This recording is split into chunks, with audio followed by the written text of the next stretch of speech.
Devastating trauma can happen to anyone at any time, often sourced by an outside party or an illness that eats away at us despite our best efforts to stop it. Today's story has no shortage of bodily harm, but it's a different tragedy altogether when it's caused by the victim herself.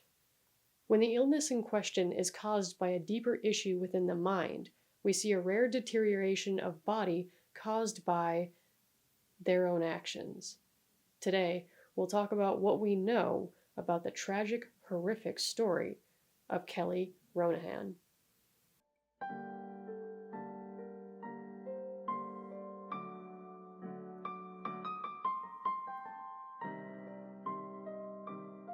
Kelly was born in Kelowna, Canada. She has a twin sister, Gina, and was an alumna of Okanagan College. After college, she had a rather successful career as a ballet dancer and trainer. Unlike many of the subjects of my channel, there isn't much more to tell about her early life, as she kept a relatively low profile. That was until 2014. She would garner some attention on TikTok when she explained that she was suffering from some mysterious illness that required her to get blood transfusions weekly. She would show up to the hospital and, to the doctor's utter dismay, would have severely low hemoglobin levels every single time. She tried to explain that she had a combination of multiple sclerosis and a uterine flamboid, but this was never officially diagnosed. Despite getting these transfusions every week, taking a sizable amount of donated blood, her condition only seemed to worsen, and doctors were scratching their heads. By March of 2016, she gained a decent amount of followers who mostly offered their support and condolences for her condition, but by now she had received over 96 liters of blood, and a small number of her followers were starting to raise an eyebrow. She was quoted saying, "I get 3 bags every 2 weeks, so that's 3 people. 3 blood donors to save me every 2 weeks. Without the transfusions, I would go into organ failure, and within a month or 6 weeks, I would be dead." Now that's a lot of donated blood that just seemed to vanish from her body every week, and some people were starting to wonder if it was all going to waste. In total, 55 donors contributed to her blood transfusions with no explanation in sight of what was going on. But then, things began to escalate. In July of 2016, Kelly was admitted to the hospital with seizures, and while her online family was starting to organize a blood drive to help save her life, things started to look shady when she was discharged due to faking the seizures. Despite this, the kind hearts of her support group still held several blood drives in her name throughout 2016, showing just how strong the online community can be when they think you need their help. In early 2017, Kelly's problems only seemed to get worse, as she suffered sepsis after her port got infected and revealed that she was also suffering from an ED on her Instagram account. On top of all that, she claimed to have harmed herself before she started to get sick, which raised even more eyebrows. But before anyone could speak out about it, she suffered more seizures while being monitored for 3 weeks in the hospital due to her infection. Things would take a suspicious turn when Kelly arrived at the hospital in April 2017 due to an unclear reason. But when they drew her blood, they found her hemoglobin levels were back to normal, almost as if she hadn't planned them to test it.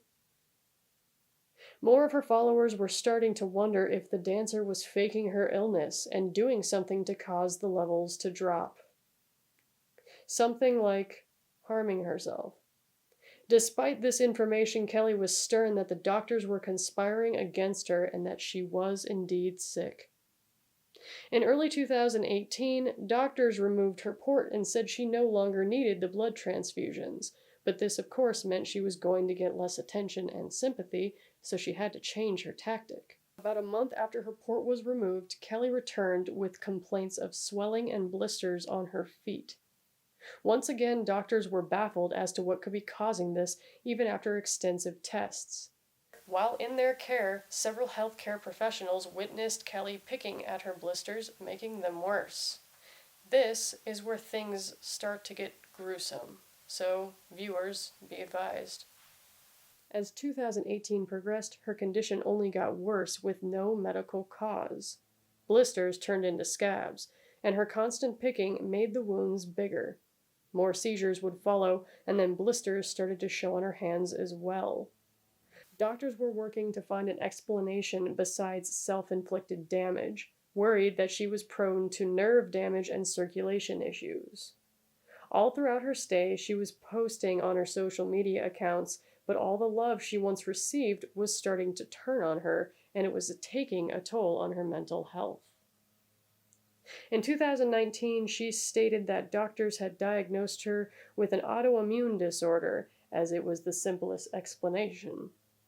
Meanwhile, she was posting pictures of her damaged legs that were getting harder and harder to look at. What started as surface swelling and blisters were turning into deeper and deeper wounds. Doing their best to stop this deterioration, doctors would give Kelly skin grafts on her legs, and for a short while, she seemed to improve. In April of 2019, she posted that she was able to walk again after several months, stating, "It was so intense after being trapped by my legs for so long. I am admittedly very sore today, and I love it. I've been in such a dark place for so long. So long. My mind is trying to psych me out. Oh my God, what if it happens again? Or if this is a dream and I wake up with rotten legs?" It sounded like she was hopeful and ready for a recovery. So, Kelly was sent home, and I wish this is where her story ended. Several weeks after her optimistic post, Kelly returned to the hospital. She'd been picking at her skin grafts, so much she destroyed them. And the wounds on her legs were back and worse than ever. Due to their size, the wounds weren't healing, and Kelly's constant picking was only making it worse. Doctors were scrambling to figure out what to do to save her legs, but as time went on, she complained about losing feeling in her legs and ankles.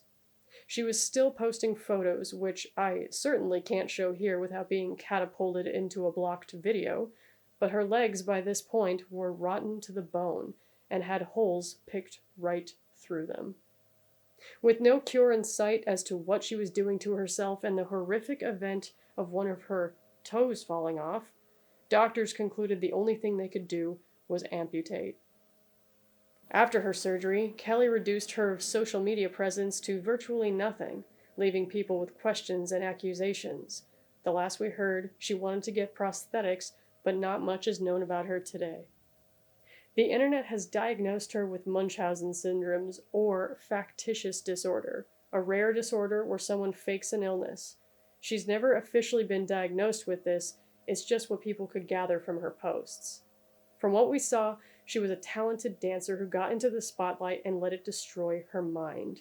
It's tragic that the very skills she once showed off so proudly can never be the same again after what happened.